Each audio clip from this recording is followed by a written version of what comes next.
The following is a production of DallasCowboys.com and the Dallas Cowboys Football Club. How about them Cowboys? Yeah! Go Cowboys! Let's go, baby! Are you ready for a break? Yes. Are you ready for a break? Absolutely. Ready for a break? Yeah, and so much for that. It's time for The Break on DallasCowboys.com. We were on the break! With Ambar Garcia, Brian Broaddus, Patrick Walker, and Derek Eagleton. It is Monday, August 7th, 2023, season 19, episode number 15. Welcome to the latest edition of The Break. We're live from Oxnard, California. Man, we're rounding this thing out. We've been here 2 weeks. We got about 2 more weeks left, although we do get a slight respite. We get to go home for about, it's not even a full 24 hours. We'll be at home for the upcoming preseason game of Cowboys and kick it off this weekend against the Jacksonville Jaguars. Come back out for a final week, head out to Seattle for a game, then we'll be back, and then we'll be heading into the season 2 weeks later. So it's coming quick. It's coming really quick. It's almost time. It is. So what we're going to do today, Brian's not with us today. He's actually back in Dallas at this point. So it's up to us to hold it down, or at least up to the three of us to hold it down for the next week. And then when we go to Dallas, we're going to actually leave Amber. She's like not coming back.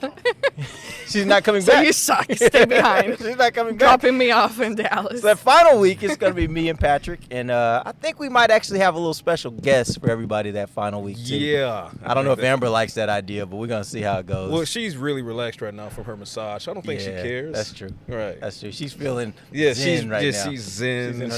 She's on her wave right now. I just think once you parted ways with somebody, you shouldn't necessarily go back to that. There's a period where you just stay away from each other. Fair. And then maybe down the road you might reconnect, but this is too soon. But hey, I'm not gonna be here, so whatever. Early morning relationship advice from Ms. Garcia. All right, so here's what we're going to do today. We got a lot to catch up on. Cowboys have their blue-white practice. It wasn't really a scrimmage. It used to be a scrimmage. It wasn't a scrimmage. It was a practice. But have the practice Saturday, and we had some notes from that. I want to hear from you guys on some of the things you saw, some interesting notes of players and moments. We'll definitely get into that mojo moment. That's something worth discussing. And then what we're going to do is we're going to round out we started this conversation last week, particularly on the offensive side of the ball. We have a few more positions on the offense and then some on the defense, but we're really talking about camp battles, and we're going to go through each position, and we're going to kind of line out the top 4, 5, 6 players at that position so the fans can get an idea of, based on what we've seen out here, how this thing is shaping up as far as who's going to be your starters. In most instances, we know that, but what does your depth look like? Who are the guys that are your depth pieces, your 3rd, 4th, 5th guys on the roster at each position? We'll go through some of that. We'll also take some questions. Remember, we got our new text line up and rolling. The number is 817-290-3298. Again, 817-290-3298. We'll take questions. We'll take comments throughout the show. So send us what you got, and we'll try to integrate you into the show. All right, so let's start first with Patrick. Let's get some injury updates. Yeah, let's do a couple guys. Ronald Jones, Luke Schoonmaker. What are we hearing about those guys right now? So Ronald Jones left the blue-white practice on Saturday with what's being described as a groin injury. The severity of that is unknown at the moment. We'll get more information from Mike McCarthy today as far as if Rojo is going to practice. Obviously, tough week for him last week. Gets the news of the 2-game suspension, and then he leaves on Saturday. And groins can be a bit nagging. So we'll see if he practices today or at all this week. We'll see how the Cowboys handle that. Luke Schoonmaker, bittersweet news, more sweet than bitter. He suffered what Mike McCarthy described as a minor setback in his recovery from plantar fasciitis. The expectation initially was that Schoon would be on the field potentially for the blue-white practice, but the date was changed, but not too far out because the expectation is now moved to today. So we'll ask Mike about that today, if that's still the plan or if they're going to give Schoonmaker some more time. Donovan Wilson, he was seen without a boot on Saturday. So big news there as he battles back from that calf strain he suffered a couple weeks ago. Initially, the injury, the prognosis was several weeks for he and Israel Mukuamu. Donovan Wilson was on the sideline with no boot. That's key to note. And Israel Mukuamu actually returned to full team practice, full team duty. So the safety unit is getting healthy for the Cowboys. And that's great news, especially when you combine it with the fact that young guys, Wanye Thomas, Marquise Bell, they've been out there doing some good work. Sam, him. Williams had a shoulder strain last week. He returned to full practice duties last Thursday, so of course he was participating on Saturday. So Cowboys, the minor injuries that they're dealing with, they're getting healthier, and Luke Schoonmaker looks like he's making his way toward a training camp debut. How much do you guys think this injury to Schoonmaker set him back? That tight end position, it's an interesting position, and we're going to talk a little bit about that when we get into our depth. But that's one of the positions that I look at, and I'm like, every day I'm seeing different guys that are lower down the depth chart making plays out here, getting familiar with the offense. How much is this setting the rookie back?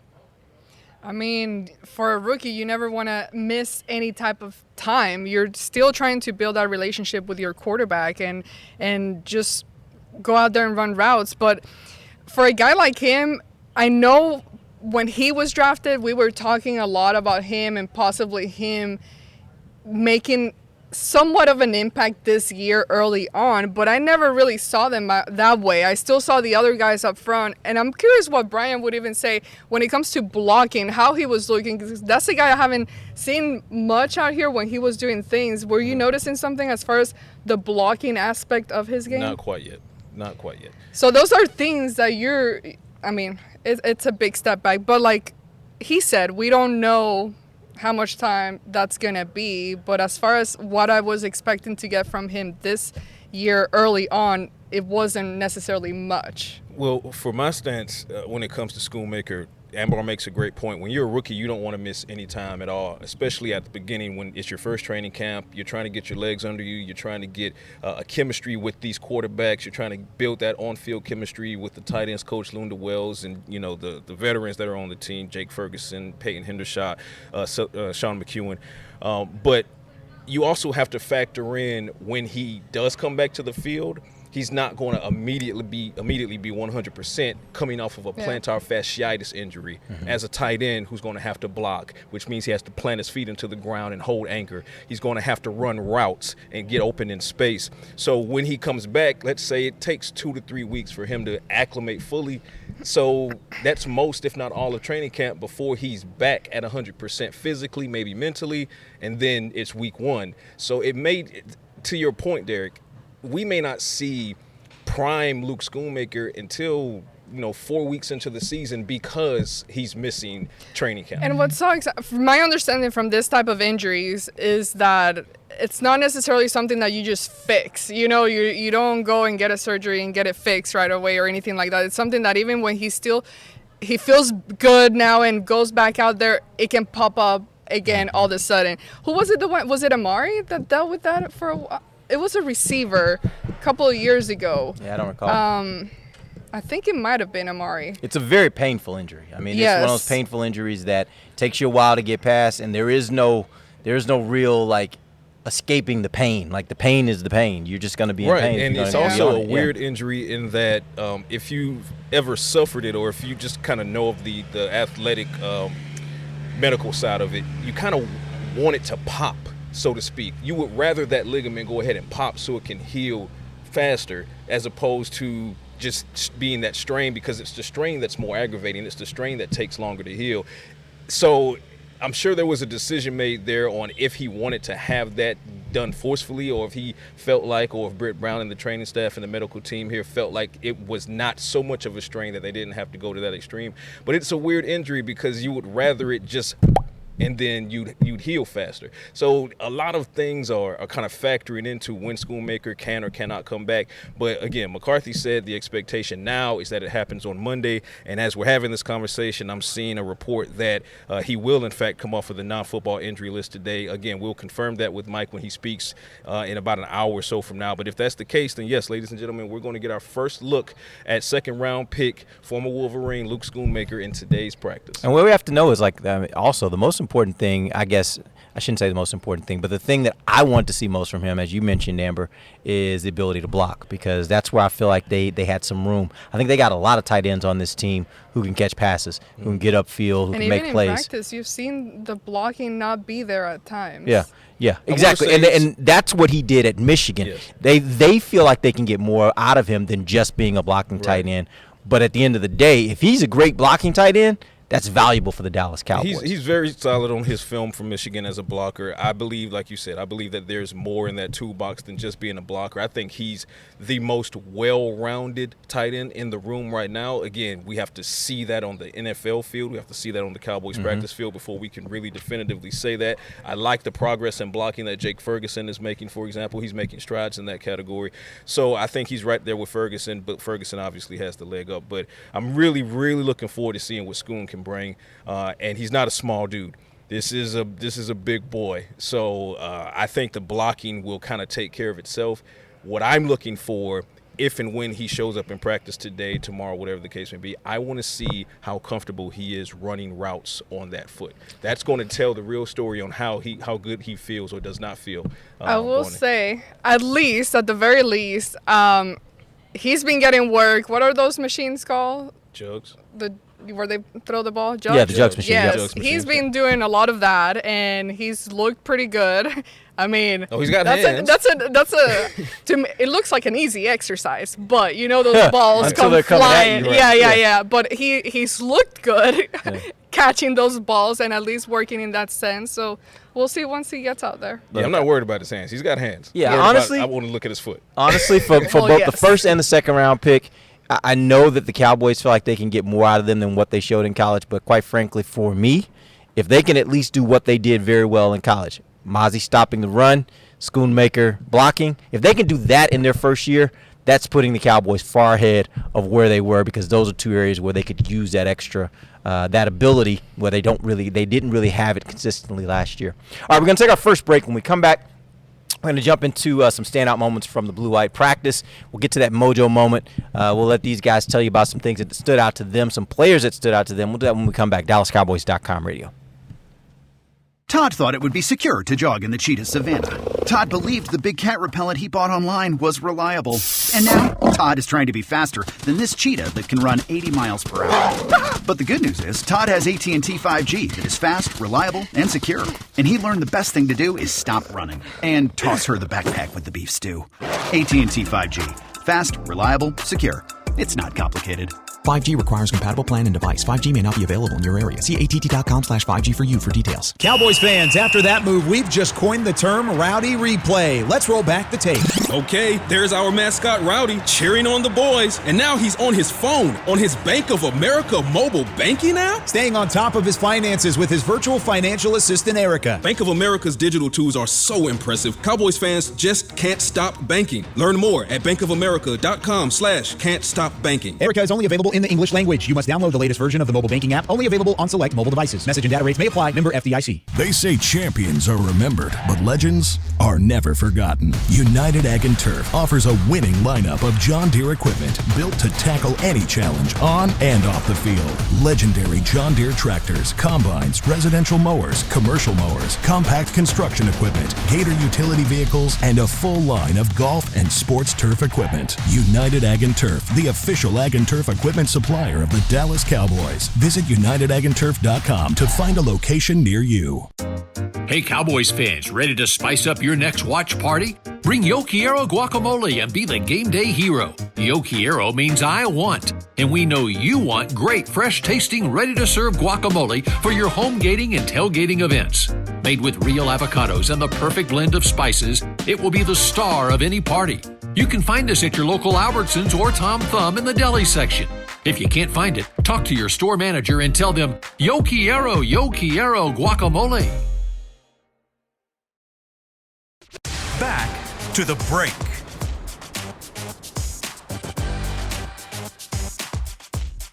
Doing the second segment. Welcome back. We are in the second segment of the break, live from Oxnard, California, and we're going to talk about this blue-white practice that happened on Saturday. I want to get to you guys giving me some of your standout moments or standout players, but before we do that, we got to talk a little bit about the mojo moment. And for those out there who are listening that don't know what the mojo moment is, essentially during practice, coach will have a short period of practice where they will work on something. It's usually a competitive type situation that he wants to put them in, offense versus defense or special teams or something where there is competition, and he just kind of highlights it for the whole team to be around and everybody's watching and see how the competition works. That day on Saturday, Mojo Moment was built around. Basically, it was kind of a two-play type situation. You have the ball. You're needing to get into field goal range. You're kind of right at the outskirts of field goal range. You get one play, and then after that one play, you got to get the field goal unit on the field. They got to try to kick a field goal to win. There were 6 opportunities. There was 1 made field goal. 1. 5 misses. Uno. What were your thoughts about that? And is it, I know there was a lot made of it. I think we all raised our eyebrows quite a bit. In the grand scheme of things, how important was that, or how much of a problem is that, in your opinion? That was a massive problem. Okay. I've sat here on this panel now a couple times, and I specifically said I was not convinced that the kicker that's going to be the eventual kicker for 2023 is on the roster right now. And I say it because the body of evidence is lacking. I hadn't seen anything. There's nothing on the resume. Now, Vizcaino, he did well in minicamp, but that's minicamp. So now you're out here, and I get it, the wind and whatnot, the elements, but that's football. The crowd, you heard how the crowd was just eviscerating them after each miss. That's football. In that pressure-packed situation in a Mojo Moment, you missed between the 2 kickers. You missed 5 of the 6, and the misses were not pretty. One in particular, it looked like it hit a bird and died in the end zone. Only it did not hit a bird, so I don't know what happened in that instance. My main point being, I already had concern, and I needed these kickers, one or both of them, to string together good days. But when the pressure was on and everybody was watching and the crowd was first cheering for them and then cheering against them because the crowd was displeased, they just started to fold more and more, to the point where when they finally made the one, which was the final kick, the crowd exploded because the crowd was so upset that the first 5 were missed. And these weren't 60-yard field goals that were being attempted. So I had concern already. Now it's DEFCON 1 for me. So Cowboys, I would love to see that kicker competition get another body in the room. Hopefully soon. We'll see what happens and what they decide to do. Something that I don't understand, and maybe you guys do, is this whole thing. When you start talking about it, some people will say, well, this is a hard place to kick. Just the wind, the place, the trees. And I look and I stand out there and I'm just like, how? Like, I don't understand why that's even a point to point. Yeah, and I know Nick would be one to argue that and say, well, this and the trees, and it looks pretty simple to me. It looks pretty basic as to what you would have in any other place. The wind has not been crazy. You have the little orange flags on there on the poles. We're talking roughly, if you look at it, it's about 10 to 12 miles per hour is what the wind has been at its worst out here, which is not, again, that's not horrible wind. Yeah, nothing that it should create the problem that we're seeing. Right. So definitely very concerning. And, this is once again, I feel we're sitting here similar to what we were last year. Hopefully it doesn't play out the same way as it did going into the season and towards the end of the season. But they have to do something. They have to do something quick and try to fix it and get whoever it is to come out here or go to the Star and start kicking and just better the craft. I don't know what else to say about this, but right now I don't think the Cowboys have the answer. Yeah, and the tough part is kicker is one of those positions where there just isn't a lot available to you at this time of the year. Now, ironically, there are a couple veteran kickers out there on the free agency market. The issue there is most of them are, older, which means most likely you're probably not dealing with kickers that have a lot of juice in their leg from the standpoint of they're not going to be booming 52, 53 yarders regularly. But if you can get one of them that can consistently kick from 45 and in and consistently hit those and get all their extra points, that may be your preferable option at this point. And now your offense just knows you're not going to be kicking a lot of those long field goals. That's not going to be what you had. Last year you had that. You could kick from deep, but I'm like, give me 45 in and I'll take it. See, this is why we get along so well, right? Because I was saying this during the mojo moments, I was having this conversation with one of our colleagues, and obviously when you start to see these kickers make these misses, and the conversation was Mason Crosby, Robbie Gould, and then the conversation moved to, well, what about age? These guys are mid-30s, whatever. And my point then is your point now. We're all on the same page when it comes to this. The guys out here aren't in their 30s and they're missing. Okay? So I don't want to hear about age. What I want is an accurate kicker, someone who's accurate up to 40, 45 if you had to push him to 45. Because at that point, your offense no longer has the crutch of knowing it has a Brett Maher or someone who can boot it 60 yards. So you actually know going into this drive, you better get across the 50-yard line minimum. Right? You better convert on second and third down to avoid fourth down and avoid needing your kicker to come in and save the day or save the drive. If you remove that crutch, it will probably and likely add push that much more motivation and push for McCarthy and Schottenheimer and Dak and the skill players to say, hey, we have to get this. Well, how you call the plays will we be have different. to get this next conversion. We have to get across it because we know respectfully that this particular kicker, be it in their mid-30s, be it Crosby, Gould, whoever they bring in, we know they can't give us a 55-yard. We got to get in their range. So that makes the offense more aggressive just by default. I love that thought process. Do you guys prefer a guy like a Maher that has the leg to kick those 52, 53, 54-yarders, maybe even deeper than that if you needed him to? He's just a little bit inconsistent as he was last year on the extra points. What do you prefer, that or the guy that you feel more certain that he's going to kick that 40-yard in, 42-yard in, and you really don't have much of a shot once you get into that 50-plus range? I think it comes down back to Patrick's point. How confident are you about your offense? How confident are you that you're going to just drive it down the field and get closer to the end zone? And I just think that's a tough question, Derek, because you need both. You gotta make those extra points. You gotta make those extra points, and you gotta be able to hopefully get in there if you're far enough. Give me freaking both. Is that too much to ask? In today's NFL? Nowadays, in today's NFL, maybe it is. Yes. I don't know. Like nowadays, it's too much to ask.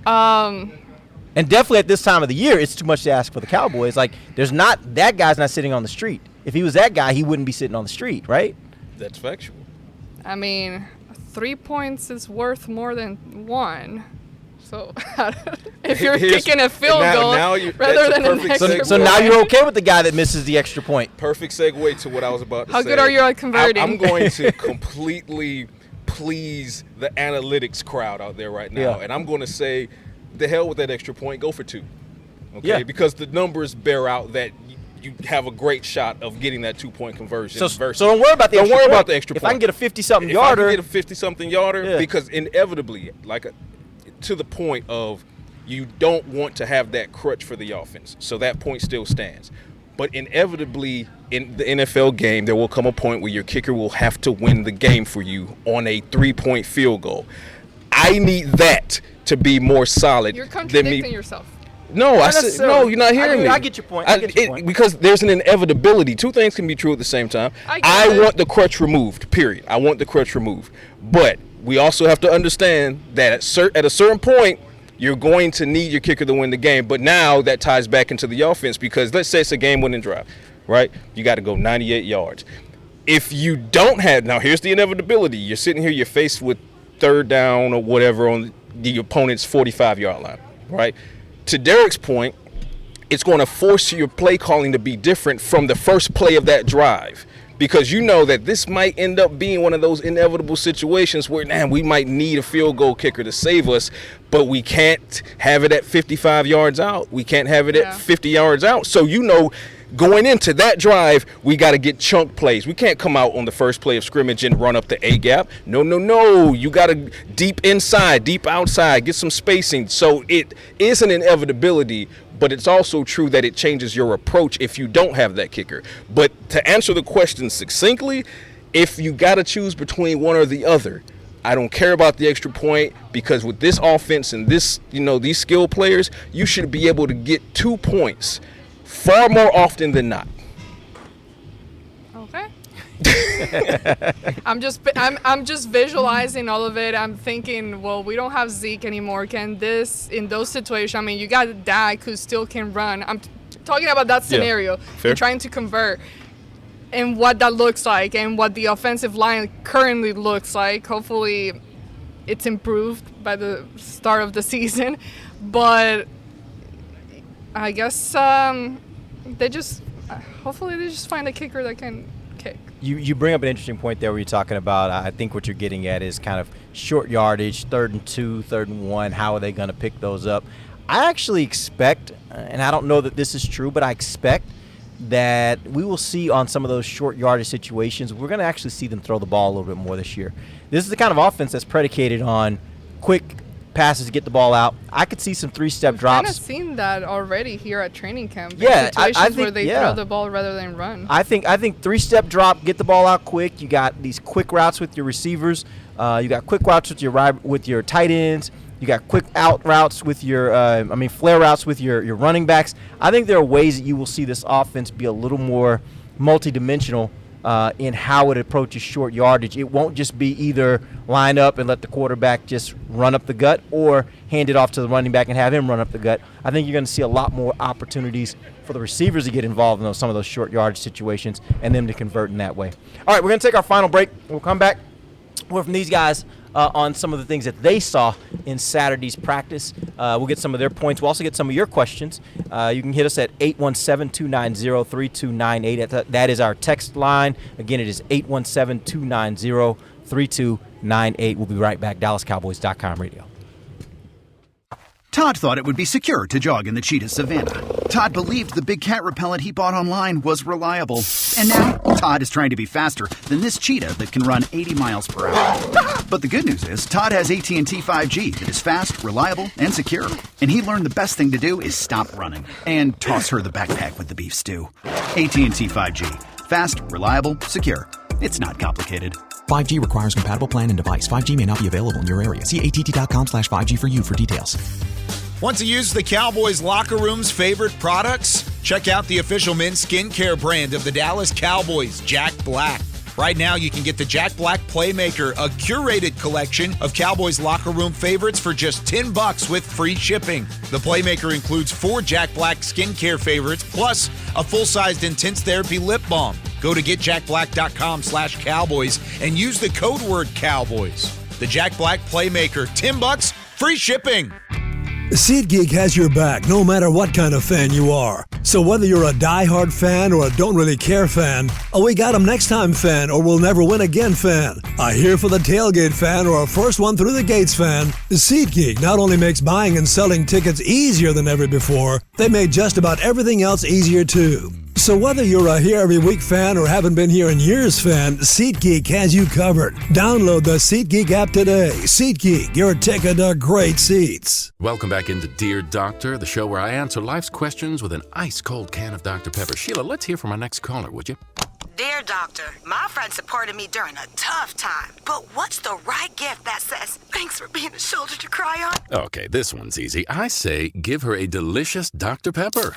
Nothing says, thanks, girl, better than a one-of-a-kind soda. Yes, any Dr. Pepper flavor will do. Now, just a reminder that I don't need to be a real doctor to know that Dr. Pepper is the one you deserve. Back to the break. Want to join the NFL's first and only high-energy co-ed dance team and drum corps? These CRB drumline auditions will take place at Next Step Dance at the Star in Frisco on August 27th at 2 p.m. For more information and to register, visit DallasCowboys.com/DCRB. Welcome back. It is the final segment of the break. We're live from Oxnard, California. This segment's brought to you by blockchain.com. Thank you, Chris.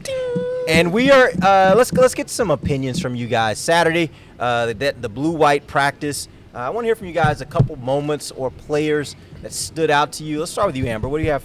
What stood out to you? Well, I think overall, I love how this defense is looking in general. And I will say this, I am very, very happy and glad that they decided to pay a guy like Trevon Diggs and that he is on the team, because when you see the guys on the depth chart, you notice the difference. You notice so much the difference. And one of the things I've noticed from Trevon Diggs, the only thing I feel that he's right now missing is just being able to get his hands on the ball. There have been so many different plays and situations where he gets so close, but it just misses. And I think if he can start just grabbing those balls, getting those interceptions, he's going to take it to the next level. But overall, he's just, you can tell why he's here and what he's going to bring to the table and the way that he's elevating this defense. And speaking of that secondary, I mean, and then you extend Malik Hooker for 3 years, $24 million. A few months after you re-sign Donovan Wilson, secondary is going to do numbers. And even now, looking at the depth is starting to show up at safety. Wanya Thomas, Marquise Bell, but Wanya Thomas, he stood out to me again in the blue-white practice. But I'm going to go with Michael Gallup here. I know a lot of people. I mean, we've been seeing a lot of work, a lot of impact plays already being made here in camp from Brandin Cooks and from CeeDee Lamb. And the question is and has been, what does Gallup look like? How is he coming along? We're hearing a lot about Cooks and Lamb, but what about the third guy? Michael Gallup had a fantastic day on Saturday. He looked springy. He was in and out of his cuts. He was crisp. He was one-handed catching the ball in traffic. He looked fluid on the cross routes, on the quick slants. Michael Gallup looked phenomenal. So for me, as many other players stood out, Wanya Thomas, Jabril Cox, Damone Clark, he's really starting to kind of give me the wide eyes like, whoa, I'm ready for that. Michael Gallup, he really showed up on Saturday, and that's the Michael Gallup that I want to see, that the Cowboys need to see coming into 2023. When you look at this overall offense, where are they right now as far as where you would have expected them to be? And you mentioned the receivers, but just overall how they're looking. The defense obviously looks great. We knew they would look great. But offensively, do you get the sense that they're right where they should be? Do you think they're a little bit behind? Do you think they're ahead of where you would have expected them to be at this point? Well, going to the most recent practice, the red zone drills, that was not good. That was not good at all. I don't know what you're about to point out, but overall, and the defense, oh my God, I keep flipping the offense.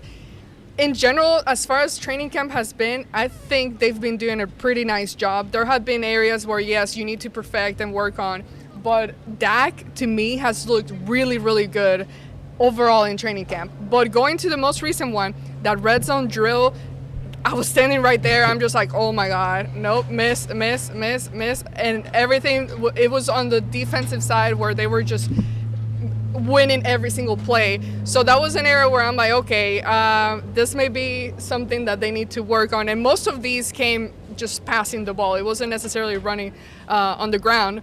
But that's a point where, yeah, you don't want to see those types of things, or Dak's throwing the ball that way at times. And you're not wrong. The offense absolutely struggled in that red zone drill. But the day that the padded practice before, they were surgical.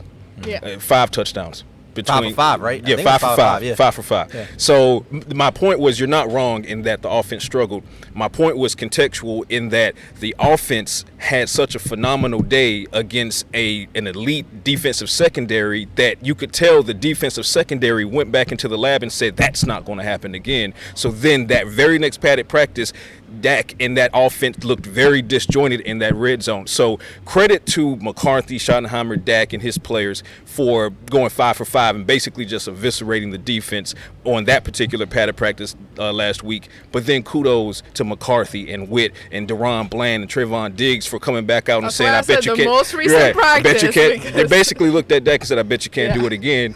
And so now I'm interested. This back and forth between an elite defense and an offense that's trying to regain its elite status. That's what you want to see. It's been good. Now, if it was a consistent struggle for the offense in the red zone day after day after day, yes, you could still give roses to the defense, but the concern would be rightful on the offensive side of the ball. They're trading blows right now. As long as they keep trading blows, I'm completely fine with it. But to your question, Derek, I don't feel like they are where they are going to end up being. And a large part of that is because the offensive line is still being sorted out. So until the offensive line is sorted out and Zach Martin is back in the building, back on the field, they're not going to be able to win as many battles in the trenches, so there are going to be more disruptions from the defensive side of the ball because you have Matt Farniok and you have Chuma Edoga, and Edoga is kind of struggling, and then you have a rookie 5th-round pick in Asim Richards who they're flexing, trying to figure things out. So you would expect that the defensive veterans on that line would win out more, and they are. So no, they're not where they need to be offensively, but even with a disjointed offensive line right now, they're still giving some hell to the defense. So if you're talking potential-wise, imagine what it looks like when that OL is sorted out. Yeah, in my opinion, this has not been a defense-dominant training camp. I've seen camps where one side of the ball was completely dominant over the other. It has not been that. I think the defense has shown that they're extremely good, which we already knew. But I think the offense has also had some days where you're like, oh, they got after the defense today. So that's the beautiful part about it is, and that's what you kind of want to see during training camp. You want to see kind of this back and forth because that means that they're competitive, number one. But number two, they are kind of matching one another. You know, you have a day where the defense will be able to win, and then the offense will come out and say, okay, we're going to try some different things today. And they try some different things, and they win, right? So I don't think it's been lopsided. I think this has been a very competitive training camp. I think the offense has been equally good. I think the defense, we know that they are going to be exceptional. And my hope is that they will take that next step from being a top 10 defense to being one of the top 2 or 3 defenses in the league. But we'll see how that goes. But we certainly are seeing out here that this offense is extremely competitive, I think, when you match them up against this defense. Absolutely. And, again, I'd love being able to agree with that in the same breath as saying the offensive line still needs to get figured out. Because I just keep coming back. It keeps coming back to the same point in my head, which is if they can make this many impact plays against this defense, who is, like you said, exceptional, and you still don't know. I mean, there's chemistry still being built between Tyler and Tyron on the left side. You're figuring out your right guard situation, the absence of Zach Martin, and yet you're still being able to make plays. So that goes to both the play calling, getting the ball out quickly, getting it out on screens, quick routes, speed guys like Cooks and Lamb, but it also goes to how hard those young guys like Matt Farniok are fighting. So I love it. And you mentioned, sorry, I was just going to say real quick with Edoga, that's the guy you just mentioned too. He's a guy that, I mean, he's been constantly getting beat. He keeps going up against a guy like Micah Parsons, and that's an automatic. But I will say this, last practice, he showed some fire. He was fighting back, and that's good to see. That's something that you want to see, where you're not seeing a guy that's constantly getting beat and just keeps going down the slope. You know, he's the guy that showed up and is fighting back, and now he's having very few moments, but somewhat of a slight victory at times, which should hopefully build his confidence. But you want to see that type of progress where now he's making it harder on a guy like Micah Parsons to fight and try to get to the quarterback. All right, let's take. We're gonna get a couple questions here before we end the show. We got a question here. Let's go. And he didn't. Oh no, it's Mario from South Texas. He said, "Should Schoonmaker, we were talking about him earlier, be forced to miss time? Do you think that helps the chances of Hunter Lepke making the opening day roster, or would Dallas use that roster spot on a different position?" He's talking about the fullback, the only fullback on the roster. What do you think about that thought?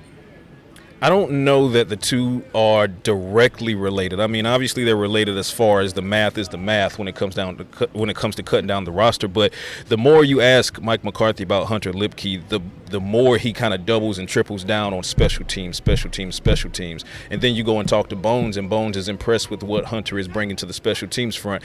So from the aspect of Hunter Lepke, he really just has to beat somebody out as a special teamer. I think that's going to be a special teamer versus special teamer battle. Luke Schoonmaker, I don't think that the Cowboys are going to force anything. They're not going to force him onto the field any sooner than he needs to be, and they're not going to force him off of the field any sooner than it needs to happen if they see him making some plays and they get super cautious. So just let the Schoonmaker thing play out, and I anticipate him being available for week 1. But I don't know that he'd see equal reps as, say, Peyton Hendershot and Jake Ferguson as TE1, TE2, and then just give, time for that to develop over the course of the season. But no, I don't think there's a direct correlation between if Schoon is ready to go, then because I don't think Schoon is going to be a reservist starting the season. So he's going to get his roster spot, in my opinion, and Hunter Lepke just has to beat out another special teamer, whomever that might be. Retweet.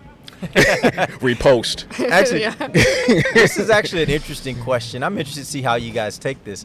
This question comes in and says, current Cowboys offense less than, greater than, or equal to Amari, Zeke, and Schultz era? That's an interesting one. Spicy. Yeah, that's interesting. Okay.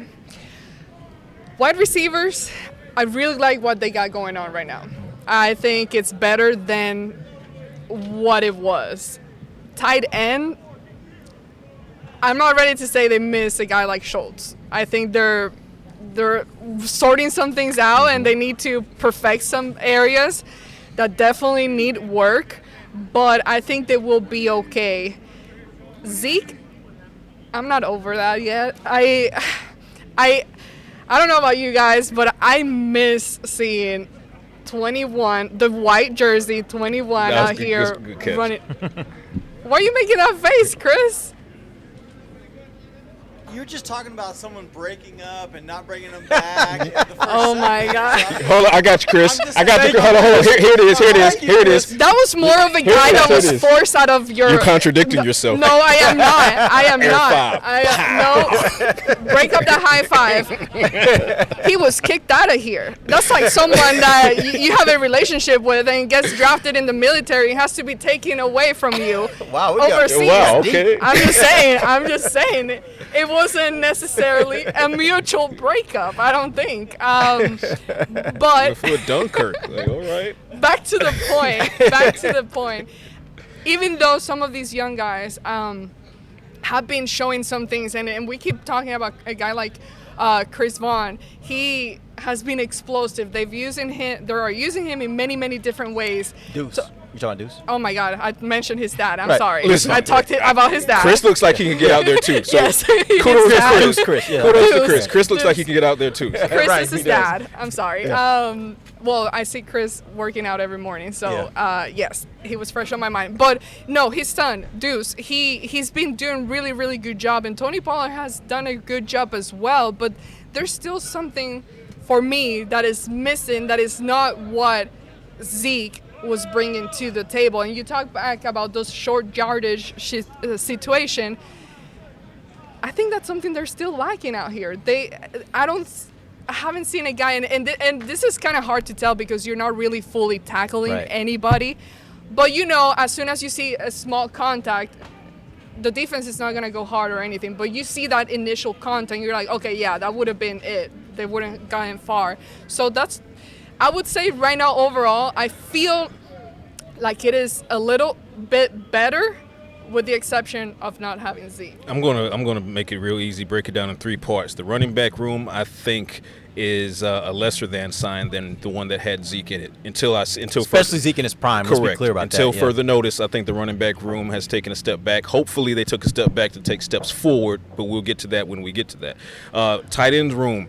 I'm with Ambar on this. I don't think that they'll miss Schultz's production nearly as much because of the ability of Ferguson, Hendershot, and then when Schoonmaker is fully go and ready to show out. So tight end room, I think this tight end room, especially given that it's young and it has a longer shelf life, it's greater than the tight end room that was led by Dalton Schultz.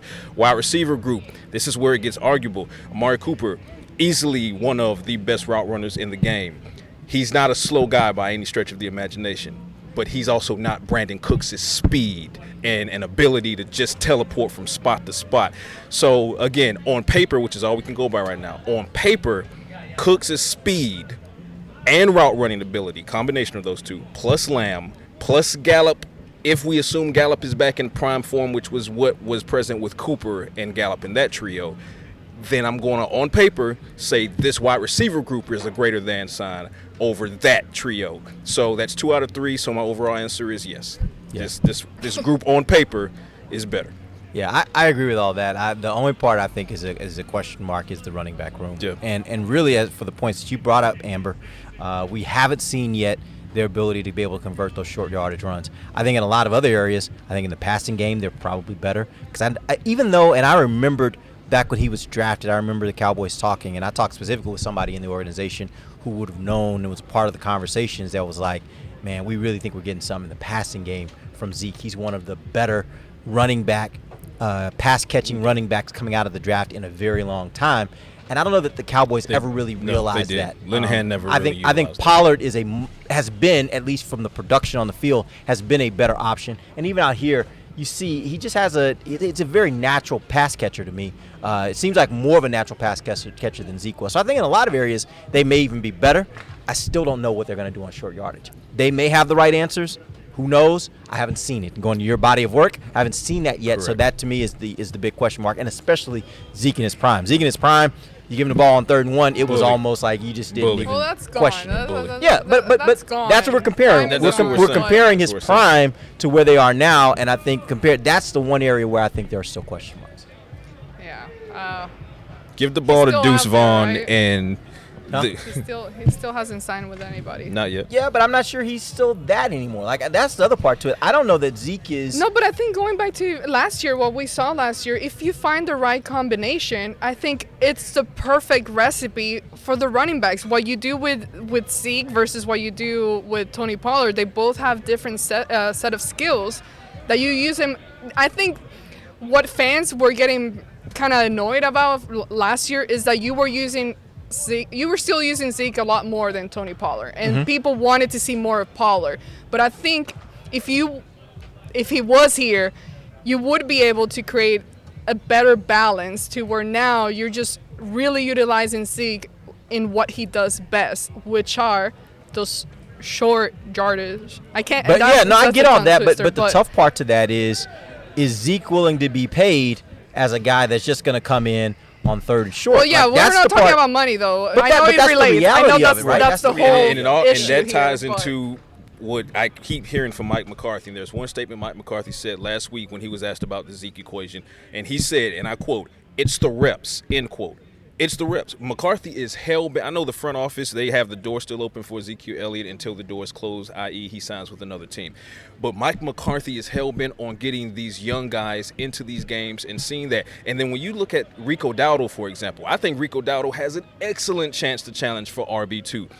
That's an opportunity for him. It's an opportunity for Ronald Jones to kind of step up. Malik Davis, year 2, they're looking for that jump. You don't find all of this stuff out if you're giving the reps to Elliott. So that means, to his point, you would have to pay Elliott whatever his price might be, because it ain't going to be veteran minimum, for him to come in and then willfully accept that he might not actually get reps that equal RB2. They'd be RB3-ish. Yeah. So that's why Mike McCarthy is like, I don't see how that fits. McCarthy wants the young guys in. He wants to see what he has and go from there. I get it. My concern is, and I know we're about to end the show, but what I'm worried about is every year we improve in certain areas, right? Every year you're like, okay, I feel better about this. I feel better about that. And then we get into it, and then you're realizing your weak spots. Kicker. This year, yes. Did I say that out loud? Okay. But this year, I hope I did. It just popped out. This year, I think the wide receiver group took such a big step forward compared to last year. Running back, I don't feel the same way. As of right now, I hope I'm absolutely wrong, but I don't want to see it where, okay, we thought we were all in this year and this is going to be the year and the defense is looking amazing. We were able to keep so many parts of the defense and Dan Quinn and all of that. And then you get into the season and you can't freaking run the ball or convert in certain areas because, again, I'm not talking down on these running backs. You got to be able to run Tony sooner Pollard is fast, and some of these guys have been doing a really, really good job here at camp, but is it going to be enough? I don't know, and that's an area that I'm currently concerned about going into the season. But no, like I said, on paper, they took a step back in the running back room, but hopefully the step they've taken back ends up in 2 steps forward, but we won't know about that potentially being 2 steps forward until we get November, December, January especially. And I would also, real quick before we end the show, what else I'd like to see maybe to help that is same way Philadelphia did last year with Jalen Hurts. You get to 3rd and 1, line up and let your quarterback run the ball. Run it. Because Dak's a Pound unit. it in Dak is a unit. Exactly. He's Dak not is a small not a little dude. He's like, not a small he dude. can do this. And so in the same way Philadelphia did, and became routine for Philadelphia, like everybody in the stadium knew exactly what they were going to do, and they converted the vast majority of the time. Hey, and it's a copycat league, so push him. Give Dak the ball and get behind him and right. push. If they can do it, there's a way Cowboys to can do do this. it too. Exactly. All right, appreciate you guys joining us. We'll be back on Wednesday. It'll be our final show of this week because Friday we'll be traveling back to Dallas because Saturday we get to kick this thing off. Cowboys will take on the Jacksonville Jaguars. So then, for Patrick Walker and Amber Garcia, I'm Derek Eagleton. This has been The Break live on DallasCowboys.com radio. This has been a production of DallasCowboys.com and the Dallas Cowboys Football Club. How about this, Cowboys? Yeah!